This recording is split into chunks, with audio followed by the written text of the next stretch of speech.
Speakers, publishers, consultants, coaches, and info marketers unite.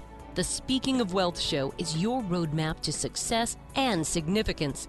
Learn the latest tools, technologies, and tactics to get more bookings, sell more products, and attract more clients.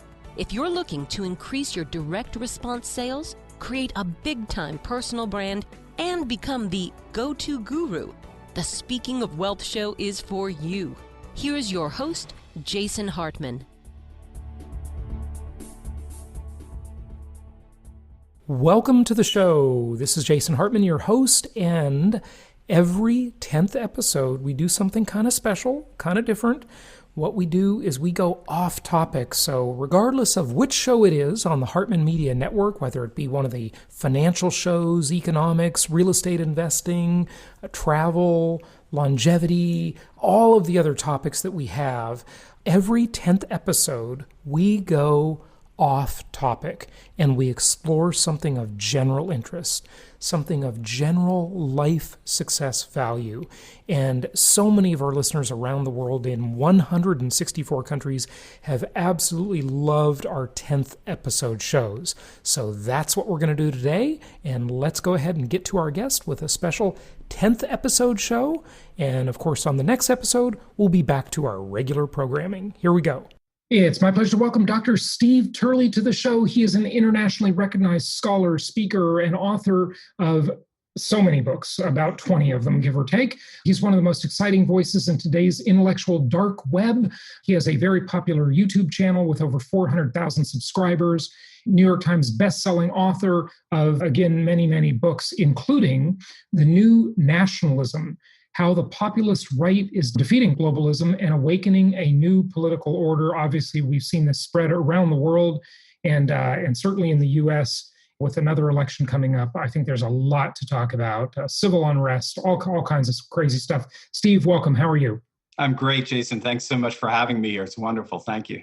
It's good to have you. And you're coming to us from Delaware, is that correct? I am, right? That's through no fault of my own, I like to say. Yeah, well, hey, it's a desirable business climate, that's for sure. That's true. We're the corporate capital of the world. That's right. Absolutely. More corporations squeeze into that tiny state than any other place. That's right. Us in Nevada, I believe, right? Yeah, you in Nevada, yeah, and there's a couple others. But, you've also got a book with another interesting title, The Abolition of Sanity. Mm-hmm. And, I think nowadays it is really amazing. First of all, maybe I'll comment, just the lack of critical thinking ability among the populace. You see reporters stick a microphone in someone's face and you kind of can't believe it. I mean, didn't these people go to school? They have no sense of history.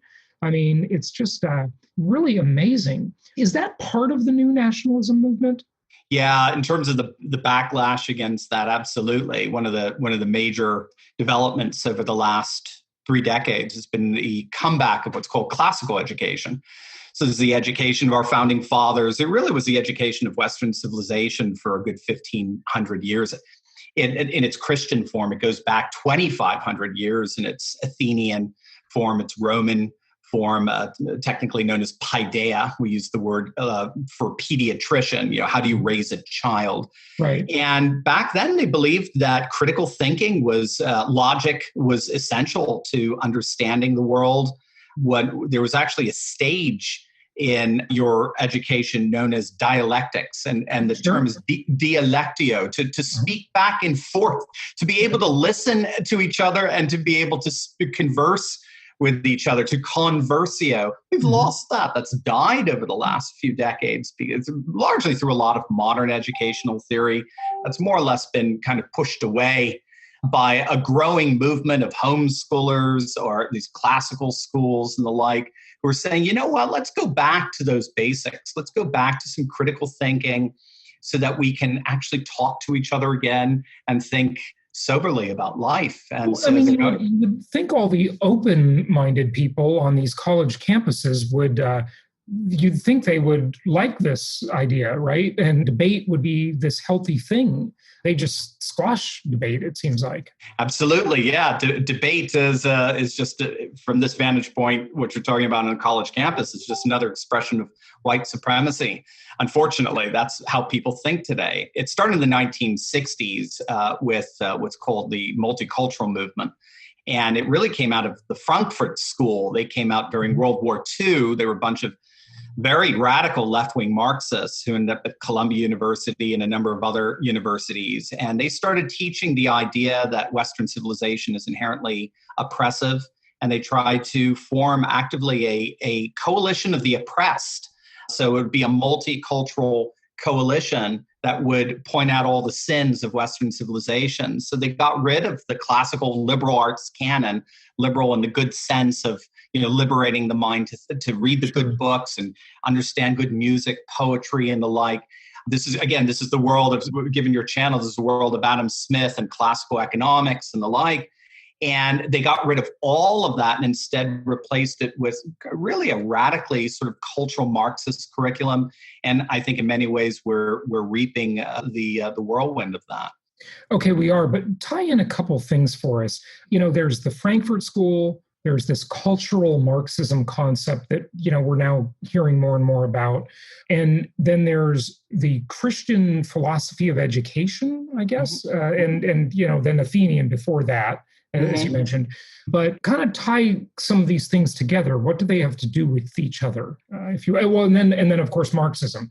So how did we get from Western society is bad? Okay, Marxism would oppose that. That's obvious. Where do the other factors come in the Frankfurt School, and then what specifically is cultural Marxism? Yeah. Versus usually people think of Marx as an economist, of course, right? Right. You got it. So there's a change there. All right, let's see how we can boil all that down. Let's unpack these things. Let's unpack that, shall we? It's great. Let's start with that sort of classical, Western civilization, Christian education. Basically, the classical conception of the educated mind. So when I say classical, I'm talking about Athens, Jerusalem, Rome, going all the way up to, say, like the 18th century and the founding of our republic and all that good stuff. The kind of education that marked our civilization was one that centered on what we call wisdom and virtue. So wisdom was understanding the divine meaning and purpose in the world.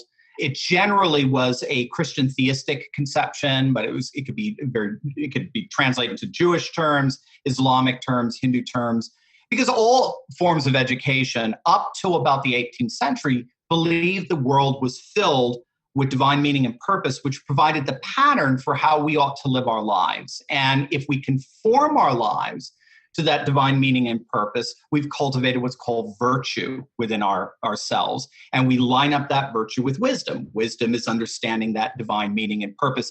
The framers refer to it in the Declaration of Independence, talking about nature and nature's God. We hold these truths to be self-evident, that a rational mind can see that the human person has innate dignity and worth, that the world has a moral obligation embedded within it, and we're supposed to conform our lives into a harmonious relationship with that divine meaning and purpose. And our curriculum, our school curriculum, we're mediators to facilitate that harmonious relationship. And so the basic characteristic of that worldview was a radical continuity of time. To be a conservative, for lack of a better term, because I think this kind of education was conservative, to be a conservative in the broadest sense of the term was to be a traditionalist. And a traditionalist is one who believed that there are certain beliefs, ideas, and practices of the past that are indispensable to our human flourishing in the present and the future. So you see this lovely continuity between past, present, and future. It's not like traditionalists are necessarily stuck in the mud and just living in the past. I'm sure that can happen, but conservatism and traditionalism has the future every bit as much in view as the past, but what they do is they see a continuity going on there. What happens in the 18th century is very fascinating. It's in Europe. It's going on in Europe. And it's called the Enlightenment. We all know it. And what came out of the Enlightenment, however, was this notion of modernity and the modern world. So 1800s. So we're talking 18th, yeah. So 18th century. So we're talking 18th, 1700s, 1800s, and the like. Technically, who was the sort of the person behind this? And you have so many. So Immanuel Kant would be a big one. David Hume, the Scottish philosopher, would be another.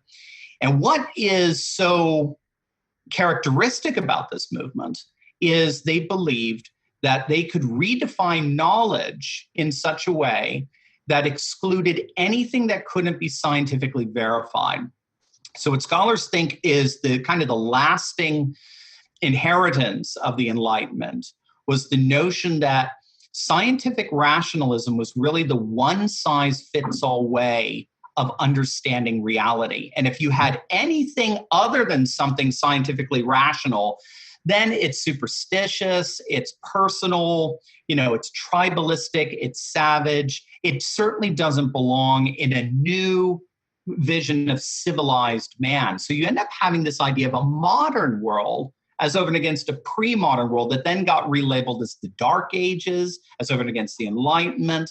And so what you'll notice there, what's so fascinating, is in contrast to the way we did Western civilization for all those centuries, now you're seeing a radical disruption in history. So now history, anything prior to this sort of, I like to call it the first great awakening, the first kind, the first kind, this enlightenment, this way we woke now to a whole new way of looking at the world has rendered everything else prior to it in the past as undesirable. It no longer has any relevance to what we're doing today because scientific rationalism is the one-size-fits-all way of understanding the world. That gives birth then eventually to a new education system that gets highly influenced by Marx, because what Marx is he's the 19th century outworking par excellence of that view. Anything that preceded the modern world is tainted,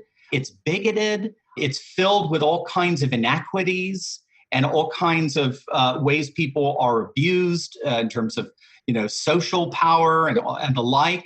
So these modernists then, would it be fair to call them modernists? Mm-hmm, absolutely. They would downplay the role of philosophy, and they would downplay the role of the Magna Carta, I guess. Yeah. And trial by jury, and all of these great things these evil white religious men gave us. That's right. You got it. Because again, anything prior to the Great Awakening, and it happens first in the 18th century in that sense, is now deemed to be, inescapably tainted with all kinds of superstitions and social evils and the like.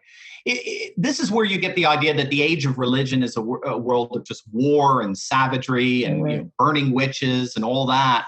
Whereas the age of reason is, Star Trek, the final frontier, and we're all going to find this wonderful universal harmony through the use of reason. Now, again, there's wonderful things that come out of this. It's not terrible. I like antibiotics, or whatever it happens to be. It's a super travel and being able to visit places in the world that you and I were talking. You span the world in a way that no human being could have done. Just really in the end, just 100 years ago. Right. So it seems the way you're presenting it, it's almost hard to debate one of these modernists, because who could deny the value of science? Science is very valuable. We all appreciate science. How do you say no to that? It's a fantastic question, and that's exactly what happened in the 1970s. It's really interesting, and this is primarily through a philosopher named Francois Lyotard, in a publication from 1979 called The Postmodern Condition. Mm-hmm. And what he found was when he surveyed Western populations on the issue, do you believe scientific rationalism is the one true way of understanding the world? People started denying it. They said, no, that's impossible. And when he asked why, when he probed, he found that there was extraordinary disillusion with World War I, World War II, Vietnam, and the like. Remember, the 20th century was supposed to be the century of unparalleled progress and international harmony based on scientific reason. It ended up being the bloodiest century in the history of humanity. And then we had a Cold War where we could, blow the world up several times over. But they would blame conservatives for that. Sure. And granted, they may, but unfortunately, they couldn't persuade the world's populations. The world's population actually ended up blaming modernity. They blamed the idea of a one-size-fits-all political and economic and knowledge system for all people, times, and places. We went into the 19th century with that confidence. I mean, in many ways, that was propelling a lot of the colonialism of the 18th century. There's a one-size-fits-all civilizational system for all the savages of the world. Well, by the end of the 20th century, we just don't believe that anymore. And so we've collapsed into something called post-modernism, or I should say modernity has collapsed into postmodernism. So before you move on to that, it doesn't sound like that would equate with the New World Order concept then, or the globalist concept. Very good. So right, you're absolutely right, Jason. So the globalist vision is still the modernist vision. So that to understand this insane time we're living in, trying to make sense of it, what we have to understand right now is we've got a clash, and and people like Sam Huntington, the Clash of Civilizations thesis back in 1992. If your listeners are familiar with it, it's very fascinating. So you had Francis Fukuyama from my old alma mater, Johns Hopkins. He was coming out after the fall of the Berlin Wall and the Soviet Union, and he declared it the end of history. And that thesis was, we finally arrived to the one-size-fits-all political and economic system for all people, times, and places. And that's Western liberalism. Its chief competitor, Soviet communism, collapsed. It's dead. It had another competitor, the Nazi fascism, that died in the war. So now, this sounds okay so far. So far, and then Samuel Huntington comes in right around the same time, of Harvard, and he says, not so fast, Francis, not so fast. What happened to the Soviet Union and its breakup, and Russia lost a third of its nationhood literally overnight. We've had 35 countries added to the world map since 1991, and just this balkanization that we saw happen as a result of. Samuel Huntington said that's what's going to happen to the world. The world is breaking up, and it's not because liberal democracy won, it's because modernity lost. And the Soviet Union and liberal democracy, Western liberal democracy, were both rooted in this conception that there's a one-size-fits-all political economic system for all people, times, and places. Nazi fascists had their version. It died in the war. Then you had the Cold War and the standoff between two different versions of it. One collapsed on Christmas Day, 1991, and Samuel Huntington said, just wait, the EU will begin to collapse, and even the United States may begin to balkanize, because so much of our structures, our political and economic structures, are based on this 18th century Enlightenment modernity. And it seems that in many respects is what's happening. But in a way, that seems more democratic, because the ability for a state in the U.S., for example, to secede from the Union, if they don't like the way it's run, Texas can go and like I've said many times, if Texas were to leave, it'd probably become the Hong Kong of the United States in the sense that it'd be this economic powerhouse because it's a business-friendly place, or at least it used to be. Everything's falling apart, but even Texas, because all the Californians have moved there. Right. Right, they're very upset about that too. I know. Lots of Texans. But you got it. That's one of the key differences about the new nationalism than the nationalisms of the past. I'm not a fan of the EU. I don't think that. I think that's a failed experiment from the beginning. You've got slacker countries, if you will, with productive countries. And it's like a welfare state. They don't want to pull the weight of the slackers that, want to take a siesta every day or retire at 48 years old. That just doesn't work. And you can't put all these currency, make this all one currency. I mean, it's just impossible. Yeah. You're articulating the argument of Nigel Farage in 2016. And when June 23rd, more Brits came out and voted to leave the EU than had ever voted for a British politician in history. Right. So where would so that's a nationalist concept. That's a nationalist. That's and by the way, I was all for Brexit. I think that on Facebook, I wrote, when it happened, congratulations, Britain got their independence. We got ours 240 years ago or whatever. Now they got theirs. That was true taxation without representation, basically. Yeah. Oh, absolutely. No, you got it. You got it. So would I be agreeing with a modernist then? You'd be agreeing with a post-modernist. So the modernist is the EU. Modernist is the one-size-fits-all. Modernity is dead.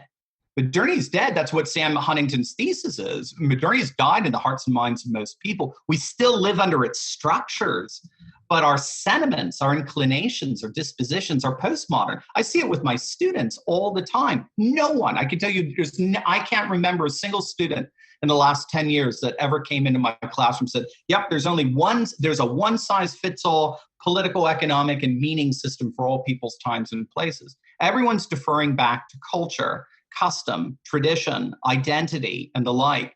And that's post-modernity. And so post-modernity is breaking up modernist structures. And it can be good, it can be really neat stuff, i.e. Brexit and the like, or it could also end up in a lot of conflict like we saw in the Balkanization situation in the late 90s.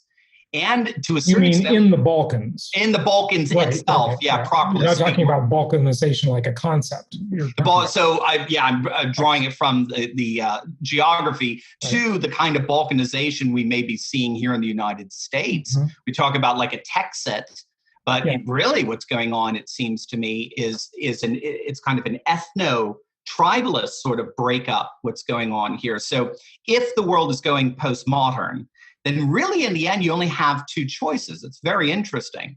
Either we could go back to our sense of national sovereignty like Brexit did, and the way President Trump was arguing, the then candidate Donald Trump was arguing in 2016, where we're going to reassert our border security, our economic security, right, bringing manufacturing jobs back home and the like, and our cultural security, celebrating our nation's cultures, customs, traditions. Either we're going to go there as over and against some kind of globalist, EU, UN kind of structure, or we could break up even further into what are called ethno-nationalisms or tribalisms. And that's really seems to be the new battle lines that's forming in a postmodern world. And I think that's how I understand Black Lives Matter movement and La Raza and a number of other movements. There's only one group that doesn't have representation in this era, and that is yours truly. The white male, Because, and Jason, that goes back, interestingly enough, to the Frankfurt School, because you had someone like Herbert Marcuse who wrote his work on tolerance, and you can read it online. It's from the 1960s. Most scholars think it's the beginning of political correctness. It's a treatise for political correctness. And he said the only way you're going to overthrow the dominant Western cultures, creating that coalition of minorities we were talking about. But he knew that coalition of minorities had nothing to do with each other. So they needed a common enemy. And for him, the common enemy was the white male. And that's why white supremacism and male patriarchy are blamed for every sin under the sun. So that's how it sort of ties together there. So you really think, as much as we've got this diversity training and multiculturalism and these mass immigration movements into, European countries, into the US, of course, that's actually backfiring, or these are cross currents, so it's complicated, of course. Exactly. But you look at what's happened in Sweden and it's a disaster. The crime rate has soared. And, I know I'm going to get some email from some person that doesn't understand, that doesn't really look at the real news, that doesn't follow Peter Sweden on Twitter, for example. All right, about Peter, and just doesn't know anything because a lot of this stuff, it's amazing how a lot of this stuff just is not reported. These car burnings, torching cars in certain areas outside of Paris or in Paris suburbs, what's going on in Sweden, what's going on in a lot of these places, it's just not reported. It's amazing how powerful this force is. Like everything you said is the opposite of what the globalists want to do. These super powerful people like the George Soros types of the world and maybe the Rockefellers and, whoever else, they want to, and UN Agenda 21, they want to force everybody together and they want to Right. have a one world currency and a one world government because it's just a lot easier to manage. Exactly. And as long as they're at the top of the, the structure, great for them. But yeah, it's the ultimate corporation. It's the ultimate globalist corporation. They're all, all globalists. It's interesting because this ties into the difference between economic Marxism and cultural Marxism.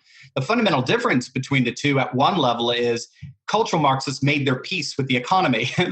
They made their peace with money. They're all billionaires today. The Brazilian philosopher Olavo de Carvalho loves to point that out. He said, you look at the top richest people in the world, and they're virtually all left-wing liberals. They're virtually all of them. I think I just read the other day that Jeff Bezos' ex-wife had just given all these billions of dollars to he gave $1.7 billion a day. Mackenzie Scott is seemingly a lot more generous than her ex-husband. It's actually really quite shocking how stingy Jeff Bezos is. Wow. And what a Scrooge he seems to be. Listen, I don't know the guy, obviously, but, just from what you can see in the world, it took him forever to start a foundation. And listen, he doesn't have to give any of his money away. Okay. Right. I'm just saying, comparatively, the fact that, he wouldn't give people $15 an hour wages. The working conditions are not so great by any means. People, there's been a suicide at his company. It's with a note that this was the reason. I can't stand the pressure of working at Amazon. And of course he's built a great company. There's sure. But when you're that rich, don't you have a little obligation to give back, just morally speaking? In Western, right, from a vantage point of Western civilization, to whom much is given, much is required. Absolutely. And all of these people, they spout all these liberal ideas, but yet they have all these tax schemes where they pay no tax. They've got one entity in Amsterdam and another in Ireland, and they're pulling all this money, sucking it out of the economy that gives them all their money. It's completely ridiculous. Amazon is subsidized by the post office. We're all paying for their business. You got it. You got that's the internet that our government developed. That's the elite. So the political elite. They factor in big time with this. We were talking earlier about the Yellow Vest uprising in France. That's really what's pushing it. One of the reasons why the Republicans have been able to do so well over the last few years. Again, Republicans shouldn't even exist as a party if you think it through, especially as a nationalist party. If the world was as woke as our media tries to constantly present it as. And again, remember, this is a corporatist globalist media. They're very much part of this globalist. It's a Soros media. Exactly. So they're only going to put forward a pro-globalist vision of the world. But what we're finding is that there is a massive backlash against that, particularly among white workers, white working men without college degrees. They came out and voted for Trump at levels we've not seen before. So you had almost 200 counties in Wisconsin, Iowa, Michigan, Pennsylvania, Minnesota, the so-called blue wall that voted Democrat for the Democratic presidential candidate in every single election since the 1980s.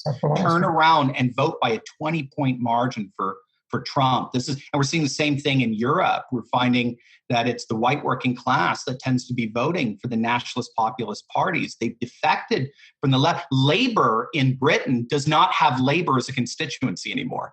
Post-Brexit, they all defected over to the Conservative Party or to the Brexit Party. The two groups that need to defect from the left are the African American community and the Hispanic American community. The Democrats are screwing those two groups. It's terrible what they've done. They've just ruined, entire demographic cohorts. It's unbelievable. That's one of the things that is another thing. Getting the message out in this kind of media environment is almost impossible. Sure. But the alt media is doing a fantastic job. I think the network society, scholars like Manuel Castells and Jan van Dijk, these very interesting scholars, they're scholars of the internet.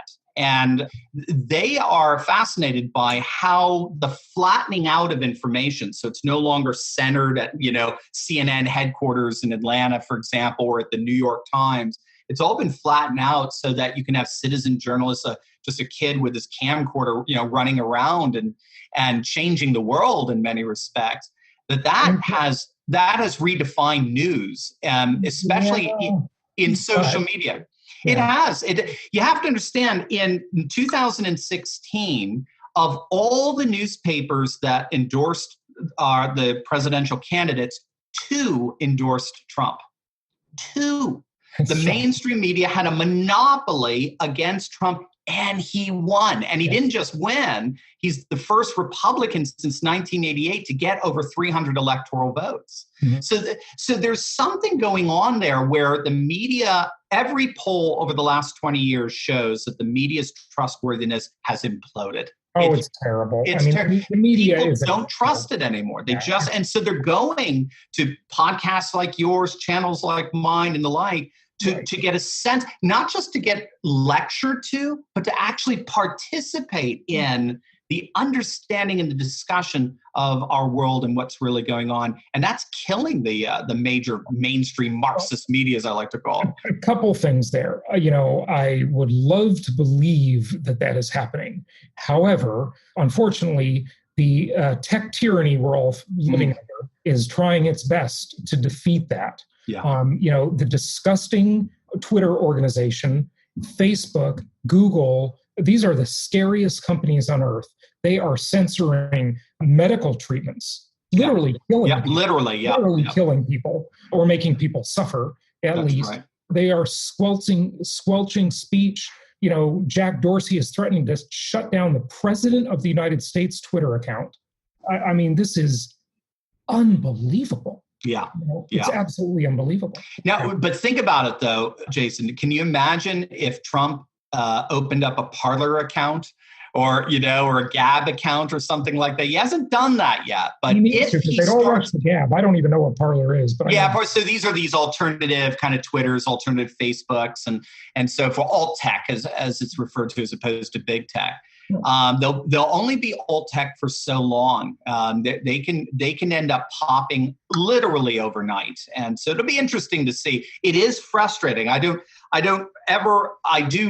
find, and with my channel, I try to be a corrective to a lot of the pessimism that's out there. So I swing over to the other side, but I do like to remind everyone we are in a clash between postmodern resurgent nationalist populism on the one hand against this very stubborn hangover from modernity called globalism on the other. And the clash could be very, very frustrating. But in the end, the modernity upon which they base their lives has died. It's rotted out. And if the roots are rotted out, it's only a matter of time before the globalists.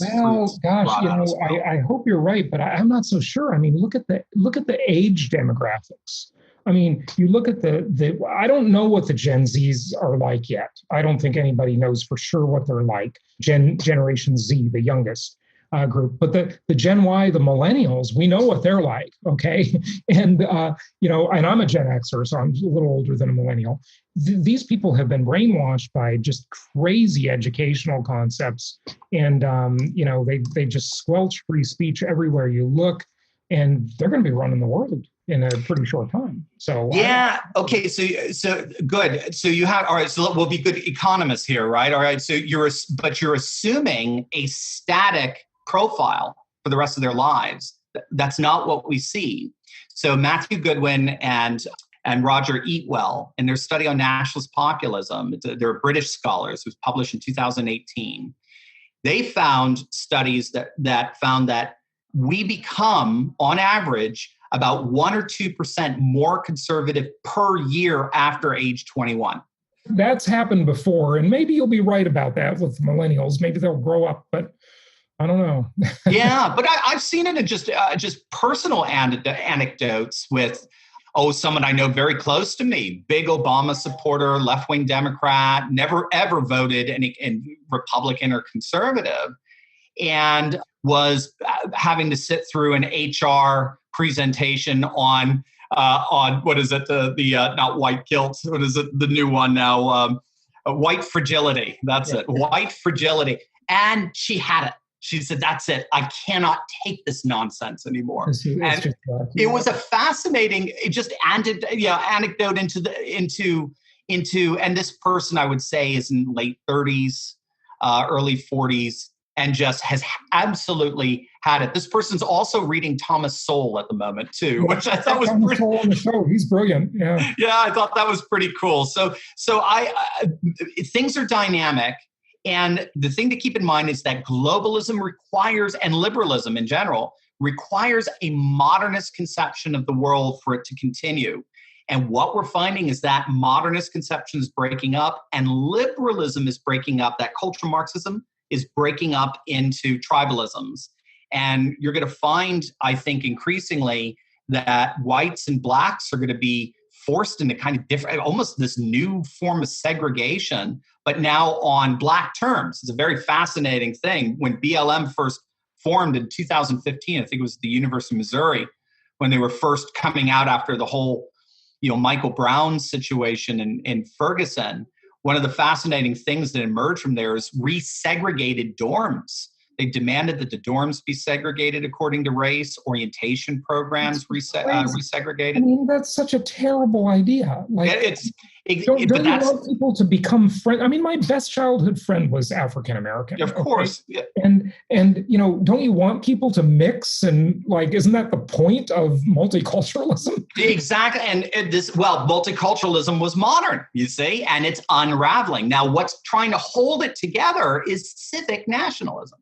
90% of our nations are polyethnic, and civic nationalism has a flag, and it has a national anthem, and it has all these wonderful civic symbols that hold our country together in a unified culture, even though we may be of multiple ethnicities. Generally, there's a dominant, ethno-cultural tradition in there, but ethno-cultural traditions tend to be net positives. I like to point out to people that the last 20 years of sumo wrestling champions have either been Bulgarian, Estonian, Polynesian, or Mongolian. Japan went 20 years without a sumo wrestling champion. They ended that curse, that Boston curse. What's that? Japan won't be a country in 70 years. They don't have any children. Granted, that's something. You can't have a country without people. Period. Exactly. Well, one of the things we're finding in Europe is sort of the resurgence of, for lack of a better term, kind of these pro-life sentiments that are going on, where abortion is being highly restricted and people are actually being subsidized for having families. Hungary's doing this, Poland's doing this, Russia big time, and they're reversing their demographic decline majorly. As a matter of fact, if I recall, Hungary has seen a 40% spike in children just in the last 10 years since they started instituting that supplement, that practice. And so I think what you're seeing is nations having to come to terms with the fact that, look, if we're going to be really, really going to be modern, and we're going to be hip, and we're going to think, nation doesn't matter, culture doesn't matter, identity doesn't matter, we can all just be consumers and live in one big glorious, global mall. They suddenly realize they're not going to have a nation anymore. They're not going to be a people anymore. Italy is finding this out. And so what you're seeing is, again, a backlash, a postmodern backlash that's saying, no, nation, culture, custom, tradition are important. This is what gives our lives meaning and purpose.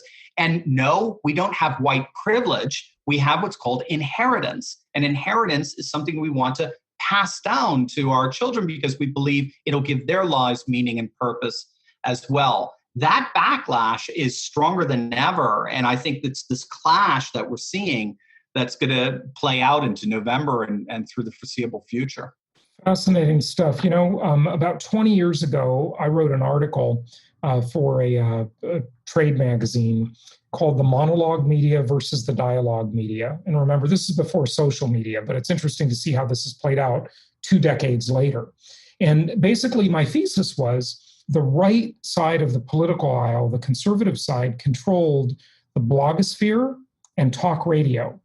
And the left side of the spectrum controlled the one-way media, the monologue media, whether it be newspaper publishing. Yeah, I know there's an op-ed page, big deal, but largely it's one way.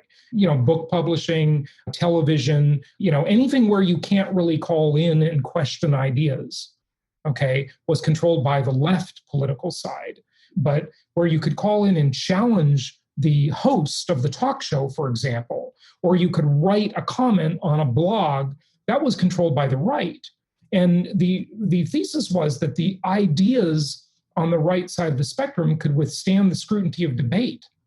But on the left side, like, look at Air America, the old left-wing radio network. It just totally collapsed. Like, no one was interested. Okay.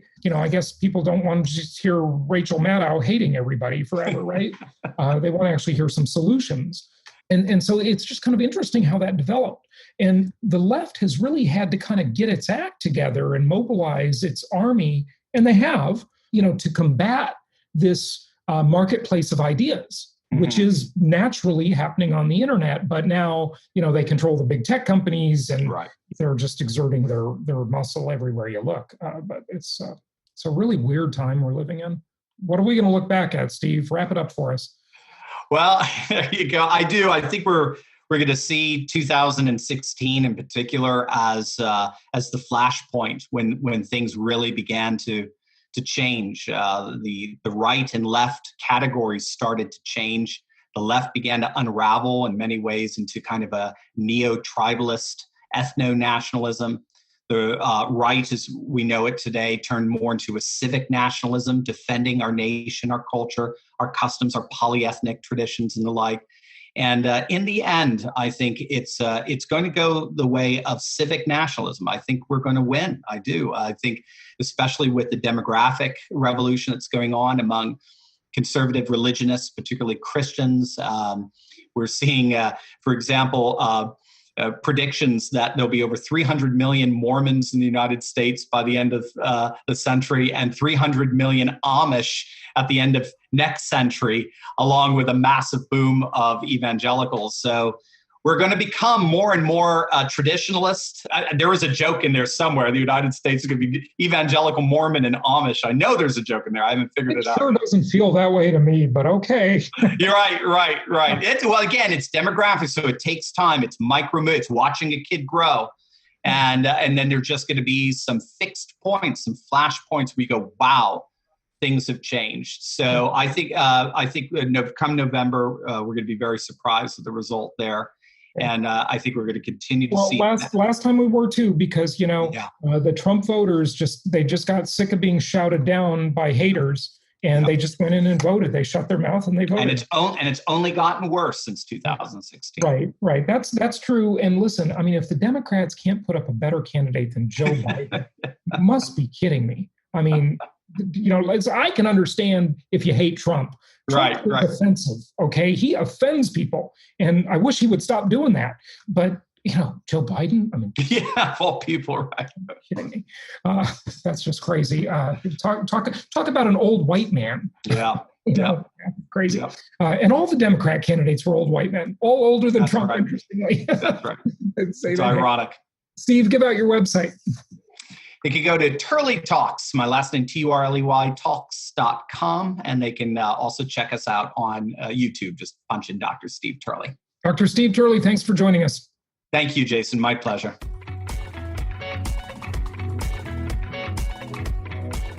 Thank you so much for listening. Please be sure to subscribe so that you don't miss any episodes. Be sure to check out the show's specific website and our general website, hartmanmedia.com, for appropriate disclaimers and terms of service.